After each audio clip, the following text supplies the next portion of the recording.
Bonjour à tous et bienvenue à vous au grand rendez-vous européen CNews Les Échos. Bonjour Éric Zemmour. Bonjour. Président de Reconquête, c'est votre grand rendez-vous ce dimanche, au moment où les bombardements sont intenses sur Gaza, où la situation est explosive au Proche-Orient, où les manifestations dites pro-palestiniennes se multiplient, au moment aussi où la réalité est inflammable en France avec une menace terroriste islamiste prégnante. Vous affirmez, Éric Zemmour, que la guerre de civilisation est déjà là, sur notre sol. On vous demandera par quoi cela se manifeste et est-ce à dire que Huntington avait définitivement raison sur Fukuyama et son monde pacifié. Et plus largement, si c'est une guerre de civilisation, ne donne-t-on pas ainsi raison à Erdogan qui pointe de son côté la responsabilité de l'Occident dans les massacres de Gaza? Pour vous interroger, je suis entouré de mes camarades. Stéphane Dupont des Échos, bonjour à vous Stéphane. Bonjour. Et bien sûr Mathieu Bock-Côté, bonjour à vous Mathieu. Bonjour. La situation, Éric Zemmour, est marquée par d'intenses bombardements sur Gaza, qui est en grande partie coupé du monde. Clairement, la guerre a franchi un nouveau cap. Vous allez vous rendre ce soir en Israël. Est-ce qu'il faut demander, comme l'a voté l'ONU, une trêve humanitaire, comme l'a dit également le président Emmanuel Macron, pour protéger les civils dans la bande de Gaza, comme le veut aussi l'Union européenne qui parle de pause? Cette trêve, pour vous, est-elle nécessaire et urgente? D'abord, vous l'avez dit, je me rends dès ce soir en Israël pour d'abord manifester la solidarité du peuple français avec les Israéliens, avec ce peuple qui a été éploré, et aussi pour montrer ma solidarité avec un peuple qui se défend contre la barbarie islamiste et qui se défend fermement et rudement, car c'est sans doute la seule solution dans ce cas de figure actuel. C'est pour ça qu'on va en parler. Je voulais dire d'ailleurs que dans le même temps, la tête de liste de Reconquête, Marion Maréchal, est en Arménie, elle aussi, pour défendre les Arméniens agressés par l'Azerbaïdjan et qui est soutenu par la Turquie d'Erdogan dont vous parliez. Vous voyez, nous sommes cohérents, nous pensons qu'il y a un conflit de civilisation, nous pensons que nous sommes dans le monde de Huntington, mais j'imagine qu'on va en reparler, et donc nous défendons notre civilisation judéo-chrétienne qui est attaquée. Maintenant, vous m'interrogez sur la position d'Emmanuel Macron. Je suis, j'avoue, tout à fait ébahi par ces changements de pied incessants. Je n'arrive plus à suivre. Un jour, il va en Israël, il met sa solidarité avec le peuple israélien, il dit que les Israéliens ont le droit de se défendre, et puis ensuite, il s'en va, et puis il parle de coalition antiterroriste. Puis, quelques jours plus tard, vous l'avez dit, à l'ONU, il ne parle plus de coalition antiterroriste, mais il parle de coalition humanitaire.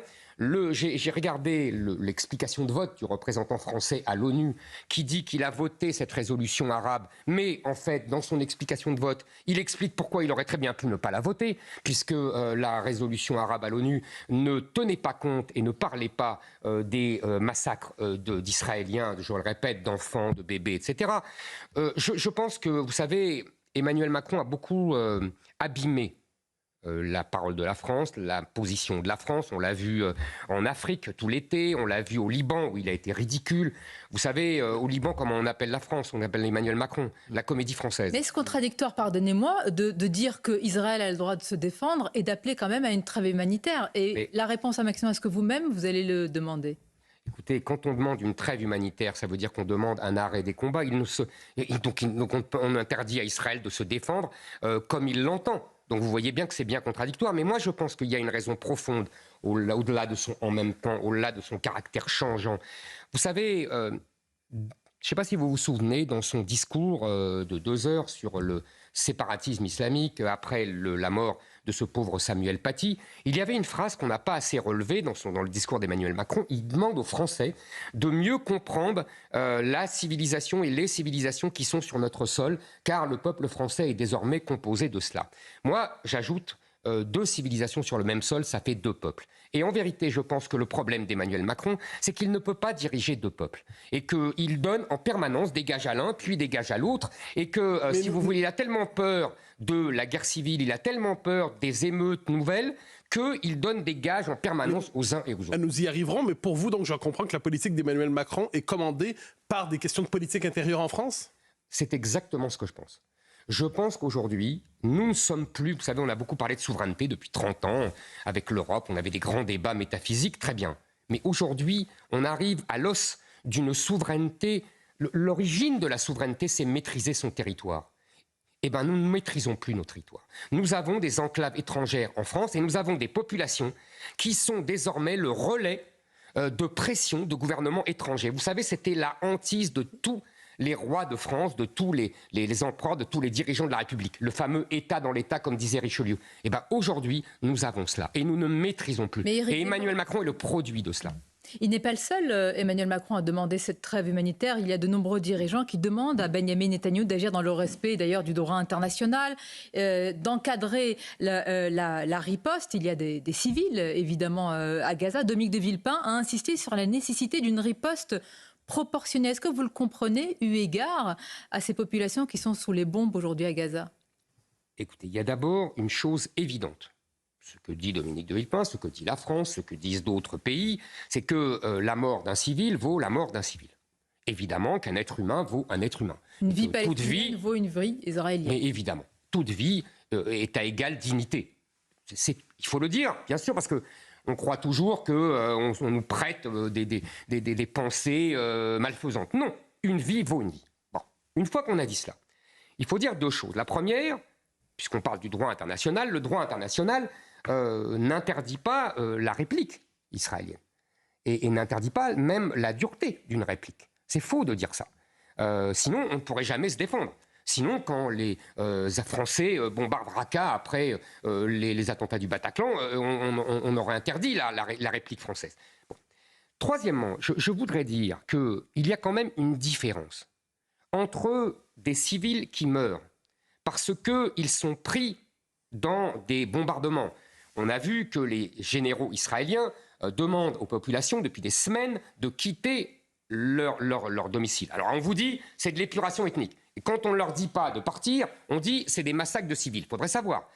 En revanche, il y a une grande différence entre ça et le fait de viser exprès des civils.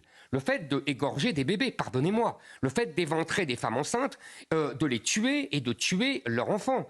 Il y a peut-être une petite différence quand même. Moi, en tout cas, j'en fais. Et je ne mets pas sur un même pied d'égalité. Donc je dis, l'horreur a été atteinte avec ces massacres du 7 octobre. Il ne faut pas l'oublier. Et Israël a le droit de se défendre. Donc non, je ne suis pas d'accord avec la trêve humanitaire, puisque vous m'interrogez là-dessus, et que j'essaye de répondre à vos questions et de le plus clair possible. Sur la riposte proportionnée, là, qu'est-ce que vous répondez à Dominique de Villepin?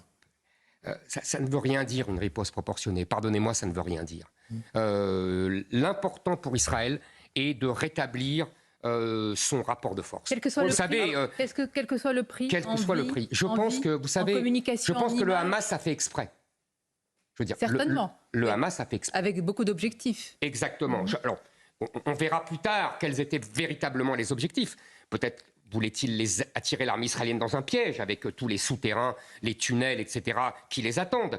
Sans doute cela. Mais en tout cas, ils ont fait exprès. Ils ont porté la barbarie à un niveau jamais atteint depuis la Seconde Guerre mondiale. En vérité, on se croirait dans l'offensive allemande en Russie. Je pense qu'il n'y a pas eu pire depuis, ou en Radour-sur-Glane. Il n'y a jamais eu pire depuis lors. Et donc, ils ont fait exprès. Donc, je crois que là, il y a un prix à payer. Il faut éradiquer le Hamas. Ça ne veut pas dire éradiquer les Palestiniens, je précise. Mais alors, justement... mais ça revient un peu au même, non? Attendez, je vais répondre. Pas les deux en même temps. Éradiquer le Hamas, toute guerre, pour qu'elle ne soit pas un pur carnage, implique des objectifs de guerre. Quels sont les objectifs de guerre que peut se prêter Israël pour qu'elle ne se perde pas dans une guerre éternelle, infinie? Vous savez... éradiquer le Hamas, ça se confond un peu avec... Je réponds à vos deux questions. D'abord... éradiquer le Hamas ne signifie pas éradiquer les Palestiniens. Personne ne souhaite éradiquer les Palestiniens. On ne va pas tuer des millions de personnes. Ce n'est pas un objectif de personne. Il n'y a que Al Jazeera qui prétend cela. Bon, ça c'est une chose. Deuxièmement, un objectif de guerre, je vous dis, je pense que c'est d'abord rétablir un rapport de force. Je pense que c'est essentiel dans la région et d'ailleurs dans toute l'histoire de l'humanité. Malheureusement, l'humanité, et c'est le rapport de force entre les différents pays, entre les différentes cultures, etc. Et deuxièmement, vous savez, je pense que là, Israël a été atteinte au fond de son je dirais, de son imaginaire. Parce que Israël, qu'est-ce que c'est? C'est la réponse non seulement à l'extermination des Juifs pendant la Seconde Guerre mondiale, mais aussi à l'histoire des pogroms en Russie, en Pologne, etc., quand les Juifs sortaient du ghetto et se faisaient tabasser au minimum par les Cosaques. Je pense qu'Israël a été inventé pour ça.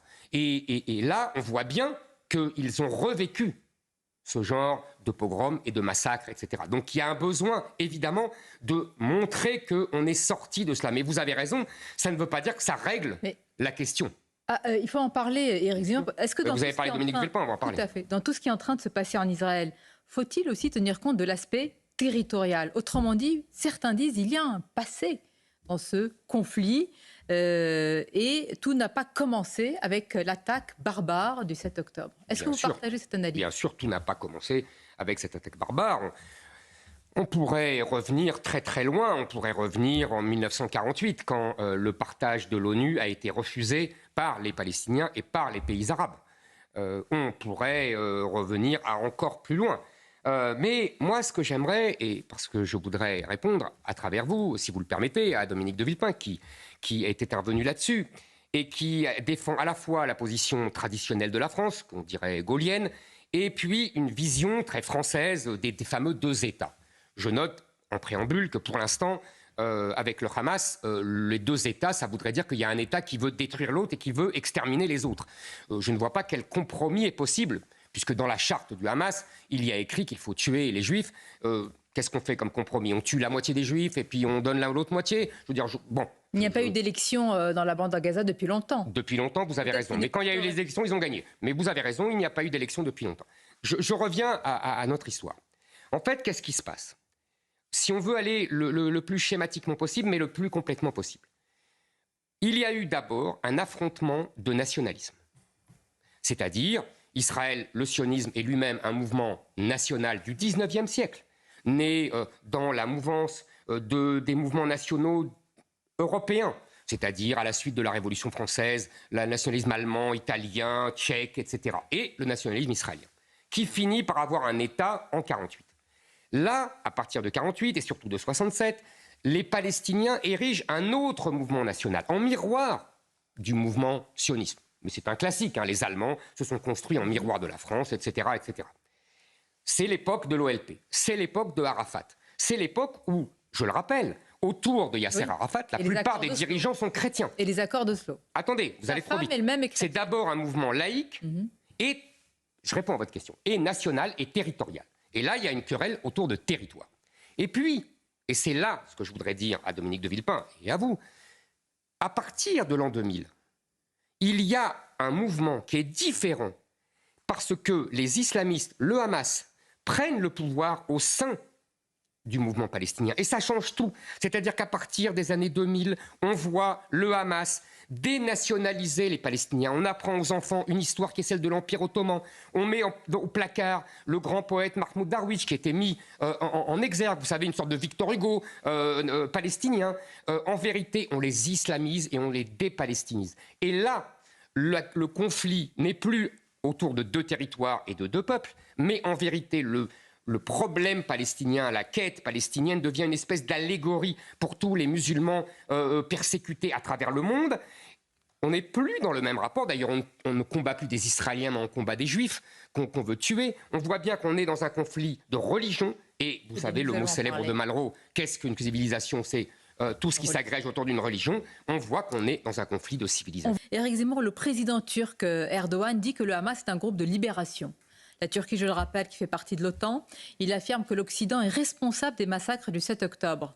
Le Premier ministre israélien affirme que c'est la civilisation contre la barbarie, la lumière contre le ténèbre, le bien contre le mal. Est-ce qu'on est tous entraînés dans cette guerre de civilisation? D'abord, je voudrais dire que, je fais un petit clin d'œil à Mathieu Bocoté qui la cite presque autant que moi, la fameuse phrase de Julien Freund qui dit « Ce n'est pas vous qui déterminez l'adversaire, mais c'est l'adversaire, c'est l'ennemi qui vous détermine ». C'est la réponse, la première réponse à votre question. On voit bien aujourd'hui qu'il y a du côté des pays et des populations surtout, parce que les gouvernements suivent vaille que vaille leur peuple là, dans cette histoire, un mouvement qui est enclenché d'un affrontement de civilisation. C'est comme ça que les peuples le vivent. Et d'ailleurs, ils le vivent dans les peuples musulmans, mais aussi en France. Vous avez vu ce sondage qui dit que 72% des Français craignent que ce qui se passe en Israël se passe chez nous. Ils ont tout compris, les Français. Ça me permet de revenir à notre histoire, mais je vais venir à votre histoire des deux États et à la réponse à Dominique de Villepin et à la politique de la France. Qu'est-ce qu'on doit faire là-dedans? Est-ce qu'il doit y avoir une issue? Quelle issue? Etc. La France, longtemps, a suivi la politique gaullienne, mise en musique dès les années 60 par le général de Gaulle. Quelle est-elle? Il faut bien comprendre que le général de Gaulle a une stratégie de fond qui est comment la France peut-elle retrouver un statut de grande puissance, un rôle mondial, alors qu'il n'a plus la taille, la population, etc., des super grands à l'époque, les États-Unis et la Russie. Et aujourd'hui, les États-Unis et la Chine. Et le général de Gaulle trouve une solution qui est la France va devenir le protecteur des petites nations. Le protecteur du Québec, le protecteur du Mexique, Mano en la Mano, le protecteur du Cambodge, le discours de Phnom Penh en 67, le protecteur d'Israël. Il dit à Ben Gurion, mon ami, mon allié. Et puis en 67, quand il voit qu'Israël devient l'allié privilégié des États-Unis et qu'il devient très puissant, le protecteur des Palestiniens. Il faut bien avoir en tête cela pour comprendre l'origine de tout ce qu'on nous dit aujourd'hui. Donc, la France, protecteur des petites nations. D'où la position française de Mitterrand, puis de Giscard d'Estaing, puis de Mitterrand, sur la solution des deux États et l'émergence d'un État-nation palestinien. Venons-y aux deux États. Alors, mais c'est très important que je vous explique ça, parce que la situation a changé. Moi, vous savez, je suis gaulliste. J'étais contre l'intervention en Irak, j'étais contre l'intervention en Libye. Je ne suis pas occidentaliste au sens où je pense que l'Occident doit imposer ses normes. Non, mais je précise, parce que c'est important. Vous n'y croyez plus aujourd'hui à la solution? Non, je n'y crois plus, mais je n'y crois plus depuis longtemps. Et je vous ai expliqué pourquoi, mais je vais répéter. Donc je pense que la situation a changé. Je vous ai expliqué pourquoi. Je pense qu'aujourd'hui, nous n'avons plus affaire à un mouvement national dont l'imaginaire serait branché sur le 19e siècle, mais au contraire, un mouvement islamique qui est en plein dans la guerre de religion, dans la guerre de religion et donc la guerre de civilisation.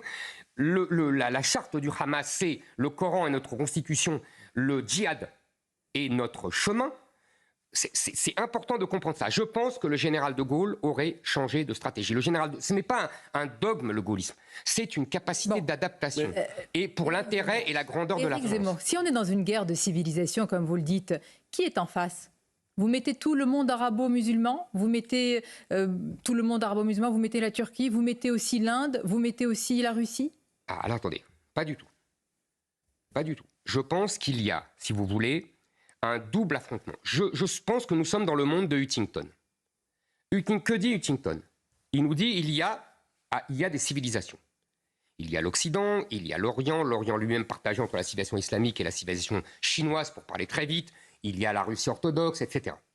Et il nous dit il y a d'un côté la civilisation chinoise qui prend sa revanche, les fameux siècles de l'humiliation, sur l'Occident, mais par les moyens de l'Occident, c'est-à-dire... Pardonnez-moi, vous dites Occident. Dans votre esprit, Occident, c'est Europe ou c'est Europe plus États-Unis?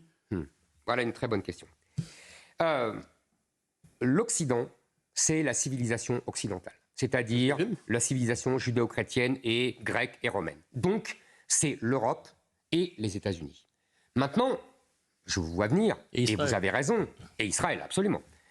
Vous avez raison de dire il faut quand même ne pas se soumettre aux États-Unis. Mais ce n'est pas parce qu'on est de la même civilisation qu'on doit absolument se soumettre au patron, puisque aujourd'hui, on voit bien que le patron, la grande puissance de la civilisation occidentale, c'est les États-Unis. Je reconnais que ça demande de la subtilité, mais ça demande aussi qu'on soit conscient que par rapport au monde du général de Gaulle, le monde a changé. Le monde aujourd'hui... Attendez, pardonnez-moi. Guerre de civilisation. Je repose ma question contre qui? Est-ce que face, j'allais dire, dans le camp des ennemis, si je puis dire, puisqu'il y a une guerre de civilisation, vous mettez aujourd'hui tous ces pays, dont la Turquie, dont le Maghreb, dont une partie de l'Afrique, dont l'Inde... Ce que je disais, c'est qu'il y a des grands blocs civilisationnels. Il y a, donc je disais, le bloc chinois qui veut prendre sa revanche, mais par des moyens économiques, un jour peut-être par des moyens militaires, mais c'est une autre affaire. Et puis, il y a la civilisation arabo-musulmane, qui, on voit bien, nous désigne comme son adversaire, mais qui désigne beaucoup d'autres comme son adversaire. Partout où il y a des communautés musulmanes importantes, il y a des affrontements. Il y a des affrontements en Inde entre les musulmans et les hindous. Il y a des affrontements en Chine. Il y a des affrontements en Russie. Il y a des affrontements en Afrique entre les musulmans et les chrétiens. Et il y a en Europe, vous l'avez vu enfin aujourd'hui, des manifestations dans toute l'Europe, pas seulement en France, où on soutient les Palestiniens et on soutient le Hamas. Je n'ai pas vu. Attendez. C'est la même chose pour vous, soutenir les Palestiniens, c'est soutenir l'égalité. Attendez. Théoriquement, ça pourrait ne pas être la même chose. C'est-à-dire qu'on pourrait dire, je condamne les exactions, la barbarie du Hamas, mais je soutiens le peuple palestinien, etc. On pourrait l'imaginer. C'est ce que disent beaucoup de Français d'origine musulmane. Ah bon ? Vous avez vu une manifestation, cher monsieur, criant vraiment à mort le Hamas et ils n'ont pas not in my name, comme on dit en anglais, pas en mon nom. Vous savez, je vais vous raconter une petite anecdote. Dans les années 70, il y avait les Brigades Rouges. Les Brigades Rouges étaient un groupe terroriste qui tuait indistinctement en Italie, qui étaient des communistes.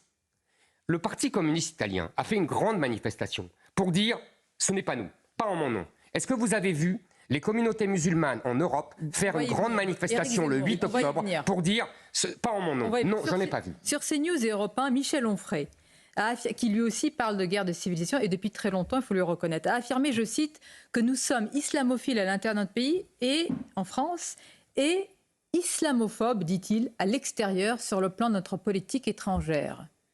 Que répondez-vous à cela ? Que je comprends pas. L'Irak, la Libye, vous avez vous-même cité des errements, semble-t-il, puisque vous n'êtes pas d'accord de la politique étrangère. On n'est pas islamophobe à l'extérieur, pas du tout. On a voulu. L'a dit Michel Onfray. Oui, mais je ne suis pas d'accord avec lui. J'ai compris, mais je ne suis pas d'accord. Je ne suis pas d'accord. Je pense que les interventions en Irak, d'ailleurs, on n'est pas intervenu en Irak, je le rappelle, puisque Jacques Chirac a refusé. Il parle de l'Occident. Non, mais d'accord. Mais la France n'est pas intervenue. En Libye, j'ai dit que j'étais contre. J'étais contre et l'Irak et la Libye. Je pense que c'est une erreur. Mais on n'a pas fait. Sarkozy n'a pas mené cette intervention en raison d'une islamophobie.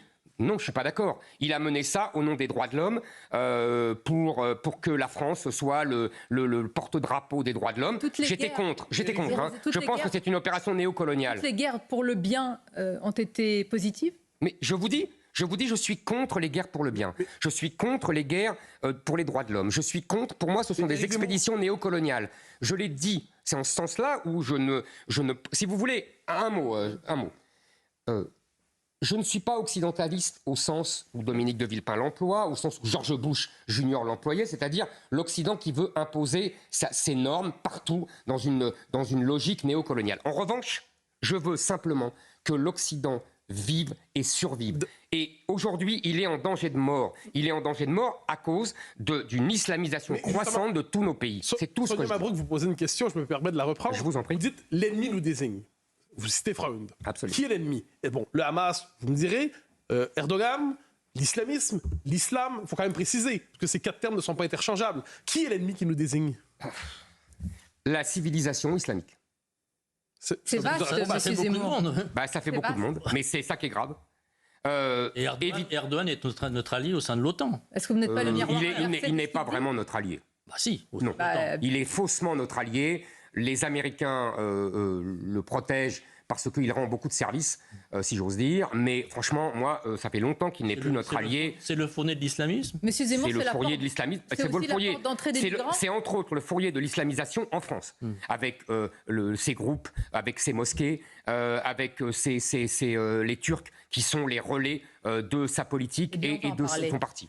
Éric Zemmour, Benyamin Netanyahou a récemment dit que c'est un combat du peuple contre les ténèbres. Il dit peuple de la lumière contre peuple des ténèbres. Et puis beaucoup s'interrogent aussi sur, attention à nos mots, mais comment le Hamas a été créé. Y a-t-il, selon vous, une responsabilité indirecte, et j'insiste sur le mot indirecte, d'Israël et du Premier ministre Benyamin Netanyahou ?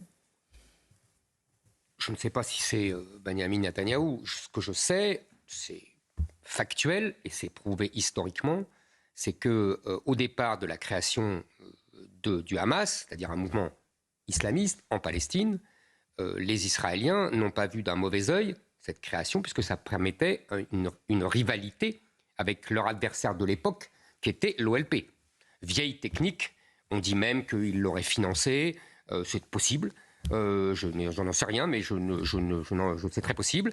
Vous savez, c'est la vieille technique des Anglais depuis pendant 1000 ans, diviser pour régner. Ils ont fait ça partout. Ils ont fait ça en Europe, ils ont fait ça en Inde, ils ont fait ça dans le monde entier. Et les Israéliens ont appliqué ces méthodes vieilles comme le monde et que les Anglais ont porté à une espèce d'art suprême.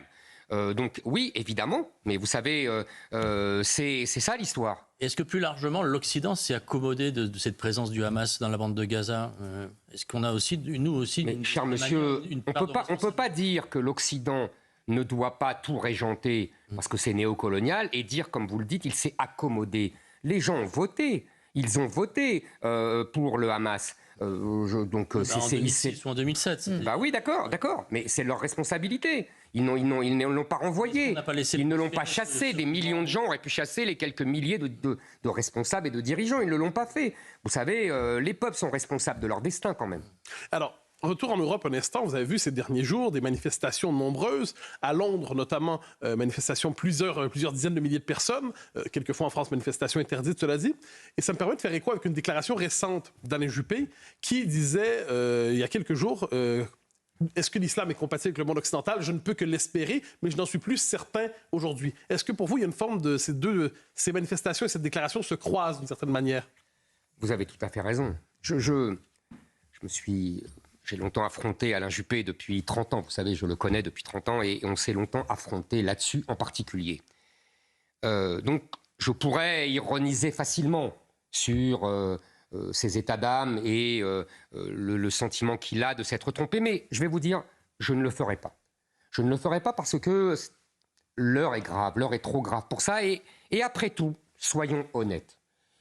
Ce qu'a dit Alain Juppé hier et ce que dit aujourd'hui, c'est le sentiment de millions de Français qui ont cru naïvement que, en vérité, l'islam n'était qu'une religion comme une autre, que c'était le christianisme des Arabes et qu'on pourrait s'accommoder, qu'on pourrait s'entendre et qu'il n'y avait pas de problème, etc. Et après tout, c'est le penchant de l'espèce humaine et je dirais même c'est le penchant français d'être universaliste, d'être bon, d'être ouvert vers l'autre. Maintenant, le problème avec Alain Juppé, c'est que c'est un responsable politique. C'est un homme qui a été Premier ministre, qui aspirait à être président de la République et qui continue à mener la politique de l'autruche. Parce qu'il dit, dans votre phrase, il dit « mais j'espère que c'est comme ça et je veux croire que c'est comme ça ». Non.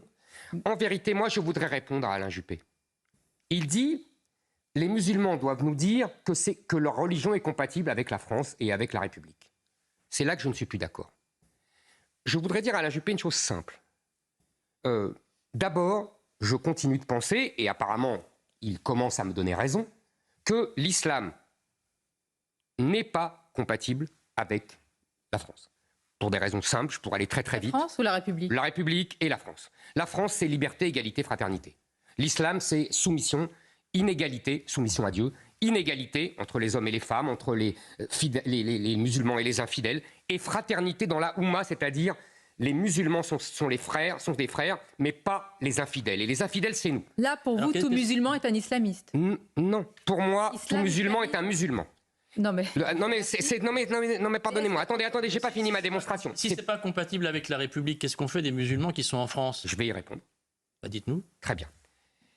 Donc, quand on accepte ce diagnostic-là, parce que c'est ça qu'on me refusait.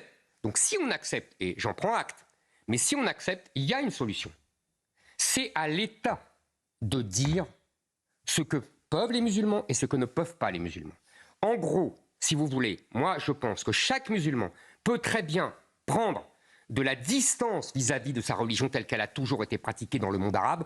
En gros, pour parler vite, il faut renoncer à la charia, qui est un code juridique qui s'impose aux lois de la République, et renoncer au djihad, parce que ça veut dire pouvoir tuer l'infidèle qui est son compatriote. Tout musulman en France n'est pas soumis à la charia et au djihad. Et vous avez tout à fait raison. Mais vous allez demander quoi? Vous allez sonder les reins et les cœurs? Non, c'est très simple. Il faut que l'État fasse ce qu'il a toujours fait. C'est-à-dire prendre des mesures. Interdire, par exemple, toute islamisation dans l'espace public. C'est-à-dire interdire les voiles, les camis, les mosquées avec minarets, etc. Dans la rue, vous savez... Manifestation? les manifestations, moi, je suis pour la liberté de manifester. Je suis pour la liberté de s'exprimer, de manifester. C'est pas mon problème. Mon problème, c'est l'islamisation du territoire. Et c'est l'islamisation des comportements. Vous comprenez? Parce qu'il y a une pression terrible aujourd'hui dans tous les quartiers où il y a une majorité de musulmans. Quand le recteur de la grande mosquée de Paris, Éric Zemmour, affirme qu'il est anormal qu'un musulman soit antisémite. Il est anormal qu'un musulman soit antisémite. Comment vous comprenez cette phrase? Je la comprends comme une preuve manifeste de taquilla, c'est-à-dire de dissimulation. De la part du recteur? Oui.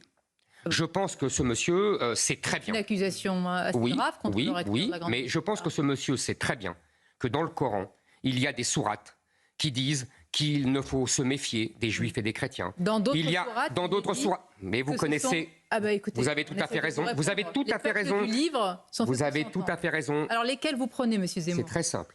Vous connaissez évidemment, si vous voulez qu'on rentre dans le détail, vous connaissez, il y a le Coran de Médine, il y a le Coran de la Mecque. Quand Mahomet est en position de faiblesse, il cherche l'alliance des juifs et des chrétiens. Et là, il y a des sourates très gentilles. Et puis quand il devient puissant et guerrier, il devient méchant. Ces dernières sourates sont les dernières dans le temps. Au 7e siècle, tout ça.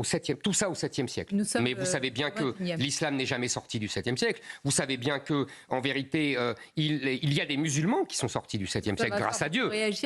Mais c'est la vérité. Vous savez, ils parlent encore des croisés. Ils nous définissent comme des croisés.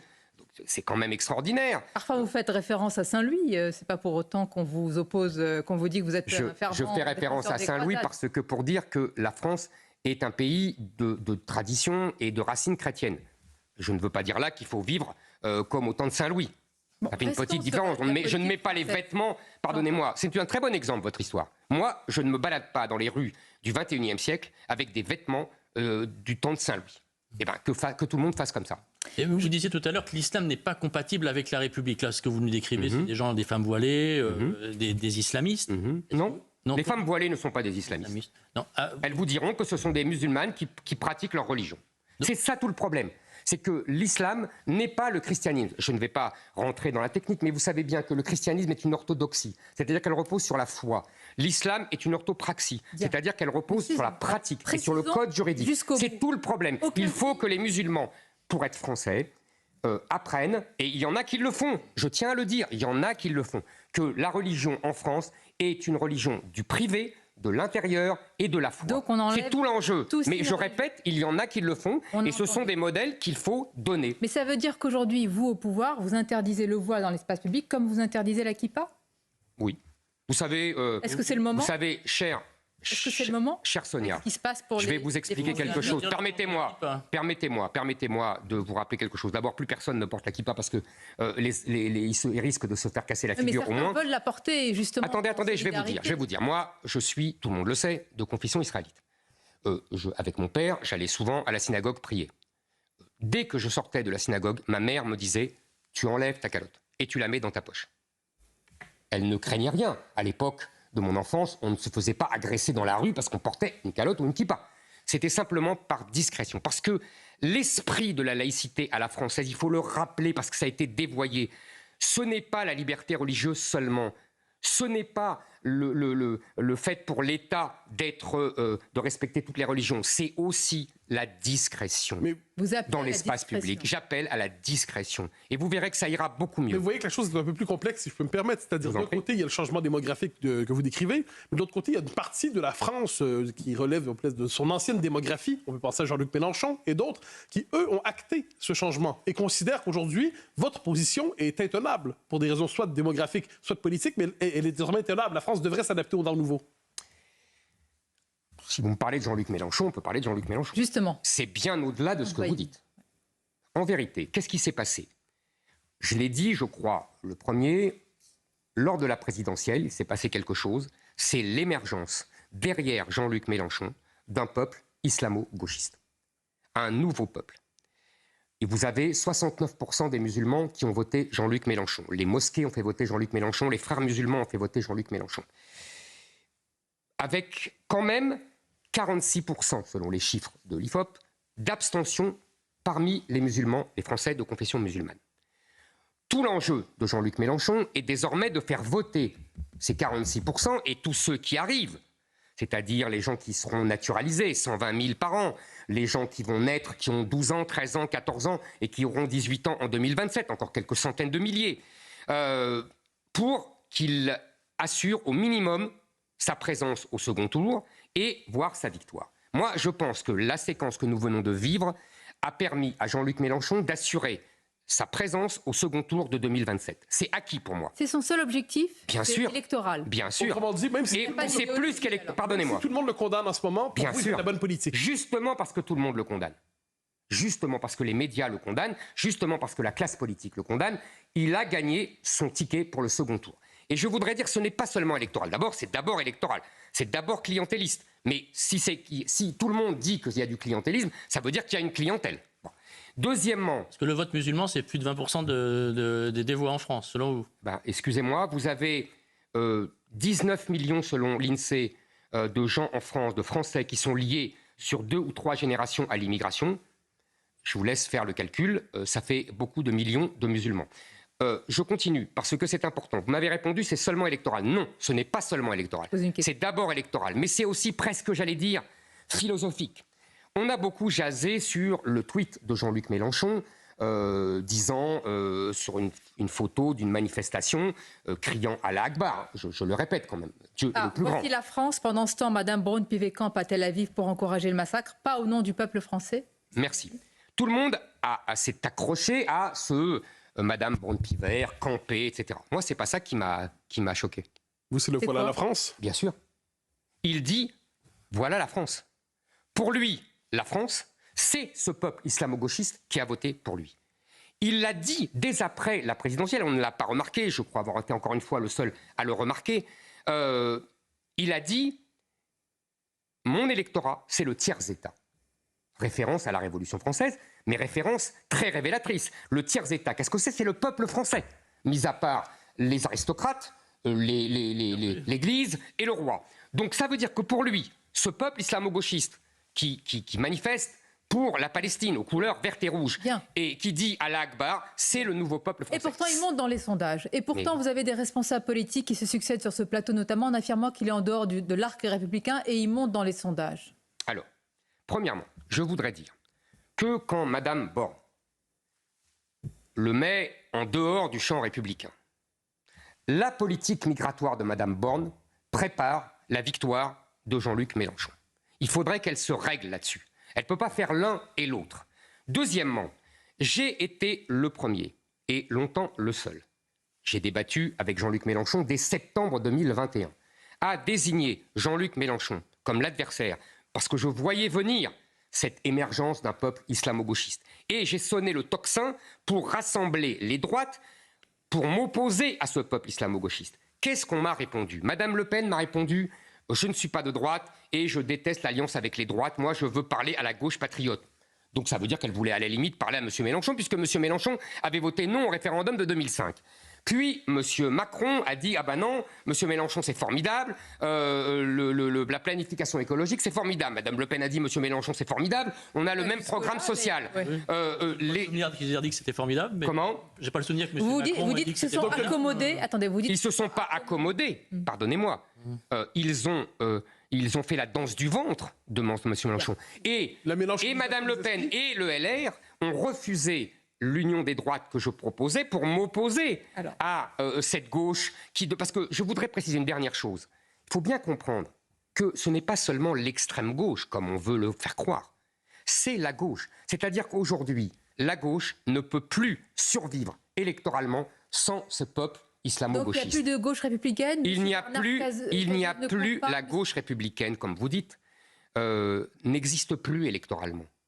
Monsieur Roussel, Monsieur Ruffin, tous ces gens, comment sont-ils élus? Comment sont-ils élus sans la NUPES?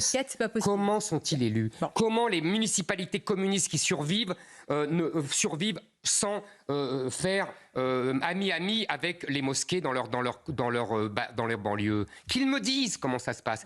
Et ils vont s'apercevoir qu'il n'y a pas d'électeurs derrière eux. Alors évidemment, ils ont la grosse caisse médiatique qui les encense. Mais les électeurs... C'est-à-dire que pour vous, le second tour qui se dessine, les seules alternatives, c'est Jean-Luc Mélenchon, Marine Le Pen, et ce que j'entrevois, c'est que vous auriez préféré Jean-Luc Mélenchon face à vous-même, hein, si vous vous présentez. Ça nous mènerait trop loin, mais je vais essayer d'aller vite. Je ne pense pas qu'il y aura un second tour entre Marine Le Pen et Jean-Luc Mélenchon. Parce que, si vous voulez, depuis 10 ans, l'élection est faite par les retraités, par ce qu'on peut appeler les boomers. Ils sont 17 millions. Ce sont eux qui votent le plus, ce sont eux qui ont fait Emmanuel Macron les 2 fois. Et ces gens-là ne veulent ni de Marine Le Pen, ni de Jean-Luc Mélenchon. Donc ils trouveront toujours, c'est la grande leçon que j'ai tirée de la présidentielle, ce sont les électeurs qui choisissent finalement, par le fameux vote utile, le candidat qu'ils veulent voir au second tour. Donc ces électeurs-là, ces 17 millions de retraités, de boomers, appelons comme on veut, choisiront toujours un candidat. Ils trouveront toujours un candidat à opposer à Jean-Luc Mélenchon ou à Marine Le Pen, comme ils l'ont fait là. Non, je pense au contraire qu'il faut rassembler les droites, c'est pour ça que je crois être le meilleur candidat, mais on en parlera dans 4 ans, on ne sait pas tout ce qui arrivera, face à ce que je crois l'événement inéluctable de Jean-Luc Mélenchon. Mais l'union des droites est-elle encore, je vais dire, une alternative, par exemple, aux européennes? Jordan Bardella, tête de liste RN, Éric Zemmour est un véritable rouleau compresseur. Il culmine, selon le sondage, à 28%. On dit qu'il aimerait dépasser les 30%. Est-ce que vous n'êtes pas pris, justement, totalement en étau? Alors, parlons des européennes. Les européennes, c'est un scrutin à la proportionnelle, à un tour. Donc, il n'y a ni vote utile, ni second tour. Il n'y a pas de second tour, donc il n'y a pas de vote utile. Il faut bien faire comprendre ça aux gens. Vous voulez? Ah non, c'est pas ce que je veux. Est-ce qu'on ne se dirige pas? Attendez. C'est ce que M. Bardella aimerait qu'il y ait eu un vote utile. Il n'arrête pas. C'est son seul argument depuis 2 mois.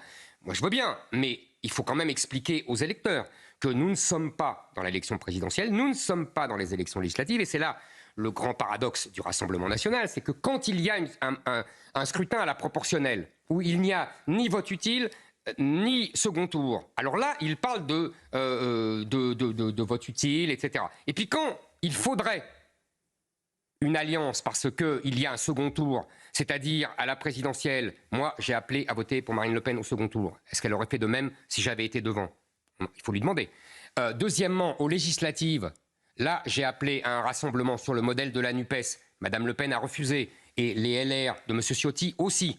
Donc, si vous voulez, quand c'est utile... Vous savez, j'avais un vieux maître qui me disait toujours « La vie politique d'un pays est déterminée par le mode de scrutin ». On le voit en Israël, on parlait d'Israël, la proportionnelle. On le voit en France, la 4e République et la 5e République. Et bien là, le mode de scrutin change tout. La proportionnelle, il n'y a pas de vainqueur. J'entends M. Bardella dire il faut aller avec ceux qui vont gagner. Mais gagner quoi? Gagner quoi? Le Rassemblement national a gagné en 2014, a gagné en 2019 les européennes. C'est pas pour ça que Mme Le Pen a gagné la présidentielle. Ça ne veut rien dire. Aux européennes, tout le monde peut gagner. L'important, c'est d'envoyer des députés. C'est donc un vote de conviction. Et c'est pour ça que je voudrais vous dire, je vais répondre à votre question après, je voudrais vous dire, ça tombe bien, puisque nous avons, à Reconquête, comme tête de liste, une femme de conviction, Marion Maréchal. C'est une femme de conviction qui est sincère, qui est authentique, qui est une mère de famille qui pense à ses enfants et donc à tous les enfants. Marine Le Pen dira la même chose de Jordan Bardella. C'est qu'il a des convictions. Dites-nous une différence majeure si là un auditeur, un électeur de droite, c'est très simple. Pourquoi il glisserait un bulletin, Marion? Allez demander à Jordan Bardella s'il lutte contre le grand remplacement. Et vous verrez sa réponse. Allez demander au LR s'il lutte contre le grand remplacement et vous verrez sa réponse. Nous sommes, à Reconquête, les seuls qui sont à la fois contre le grand remplacement, contre l'islamisation du pays, contre l'idéologie woke qui pourrit nos universités, nos écoles, etc. Et nous sommes économiquement de droite, c'est-à-dire que nous sommes contre l'assistanat, on peut en parler si vous voulez, du Rassemblement national et de l'assistanat. Nous sommes pour la baisse des taxes et des charges. Je crois que nous sommes les seuls à avoir ce trépied de conviction. Donc, si vos auditeurs et vos téléspectateurs demandent qu'est-ce qu'est la spécificité de Reconquête, je viens de vous le dire. Cette spécificité, elle a fait 7% à la présidentielle. Là, selon les sondages, vous êtes crédité de 6-5%. Cher monsieur, vous avez du mal à vous faire entendre. Cher monsieur, d'abord, la présidentielle, on pourrait y revenir, mais il faudrait une autre émission. Je vous rappelle, je ne vous rappellerai pas les sondages qui ont précédé. L'Ukraine et la guerre en Ukraine a changé, a détourné le vote. Mais on n'en reparlera pas. Deuxièmement, pour les européennes, la campagne des européennes n'a pas vraiment commencé. Donc on va voir, vous savez, le temps permet de se faire entendre petit à petit. Nous n'avons pas la même visibilité que d'autres. Nous ne dormons pas à la télévision. Donc évidemment, ça fait une différence. Mais Vous avec n'êtes le pas temps, non plus persona non grata. j'ai jamais dit ça. Je précise simplement. Vous ne regrettez pas de ne pas être allé à la place de Marion Maréchal. Vous venez de citer des combats qui sont importants, que vous portez depuis très longtemps. Nous parlons d'un contexte qui n'a jamais été aussi tragique, je ne vois pas d'autres mots, avec un risque de contagion. Et les prochains mois, malheureusement, nous risquons de rester dans cela. Est-ce que ce n'était pas aussi de votre devoir d'y aller? Non, je pense que, vous savez, je n'avais pas vocation à être candidat à toutes les élections. Moi, je me suis engagé pour protéger et sauver la France du grand remplacement et de l'islamisation. Je pense que c'était mon rôle dans le cadre d'une élection présidentielle. Dans le cadre des européennes, Marion Maréchal est formidable et elle va le démontrer. Alors, pendant ces derniers mois, en fait, depuis 2 ans environ, on nous a dit le thème central, c'est pouvoir d'achat, retraite, ainsi de suite. Est-ce que vous n'avez pas finalement l'impression que les thèmes qui vous portent seront ceux des prochaines années? Et de ce point de vue, est-ce que vous annoncez déjà votre candidature pour 2027? Je n'annonce rien du tout. À 4 ans, ça serait ridicule. En revanche, ce que je peux dire, c'est qu'une fois, effectivement, la parenthèse fermée, c'est-à-dire qu'on a voulu, entre certains candidats et les médias, imposer le thème du pouvoir d'achat. Je veux dire, non pas que c'est un faux thème, non pas que les gens n'aient pas de problème de pouvoir d'achat, évidemment, mais on a voulu le mettre en opposition avec le destin de la France. C'est ce que j'ai essayé, seul, pendant la présidentielle, d'expliquer, qu'il y avait évidemment des problèmes économiques et sociaux qu'il fallait régler, mais que ce n'était pas de l'ordre du destin de la France. Et bien, simplement, vous savez, la réalité se rappelle à tous. Et sur 2027, vous n'excluez rien pour répondre à Mathieu Bock-Côté. Nous verrons, ça c'est loin. Franchement, à 4 ans, on va pas parler de la présidentielle aujourd'hui. Vous parlez bien du destin de la France. Donc mais j'en ai parlé, je crois, pendant toute cette heure.